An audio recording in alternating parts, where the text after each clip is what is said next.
Budget Blinds. Visit their showroom or call today for a free in-home consultation. Well, they say it's never too late to pursue your dreams, and now in her late 50s, that's exactly what one songwriter from the Marsden area is doing. Working as a nurse in Saskatoon for the majority of her adult life, Kathy Graham always wanted to pursue a career in music, and it isn't letting a little thing like age slow her down. Nicole Stilger has more. When I was younger, you could have called me a poet and didn't know it, but I always wrote, and I always had words in my head, and it just fits together. The first song Graham deemed worthy of recording she wrote in 2002, but didn't actually record it until 2008. After sending the country single to a Saskatoon radio station, it received a lot of positive attention, and Graham's confidence in her skills grew. People started to say, have you got any other music that's out there that we can get our hands on? So I got up enough guts to go, and I went down to Nashville and had some of my songs done. 10 songs and an album later, Graham's songwriting prowess has earned her an invitation to the Songwriting Master Class at the end of January. 3 days of intensive, hands-on workshops led by 2 established songwriters. It's nice to know that they feel that your songs are good enough that they want you to promote your songwriting skills. Land of endless prairie sky so blue, your sunrise takes away my breath, just as your sunsets do. I just want to be better at songwriting, how to combine the music and the lyrics.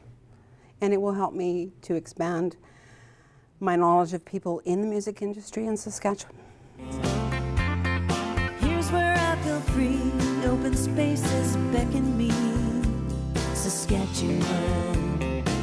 As for what's next, Graham plans to keep living out her dreams, which include recording more songs in Nashville and eventually feature her own vocals on her tracks. No matter what your age, if you go for your dream, it's there within your grasp.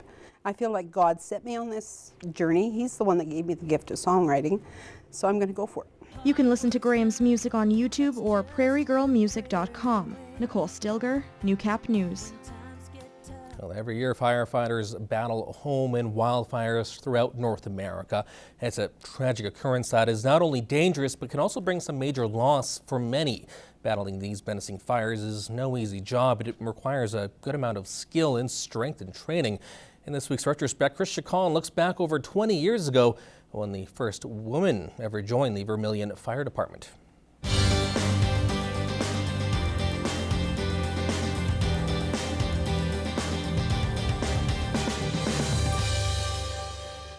Victoria Person is the latest volunteer for the Vermilion Fire Department. She signed up 6 months ago and is now part of the squad. Person is the first woman to join, but that's something that doesn't daunt her. She feels the experience will help her future plans. I want to be a doctor, and I figured any rescue or fire training, anything like that would help me get into medicine easier. She is still learning how to use everything, as most training is on the job. There's in-house training here, so at every fire we learn something. So I don't go through any training program, but as we go along, they teach me everything. The Vermilion Fire Chief says the department has no problem with a female firefighter. But no, we foresee no problem. Right.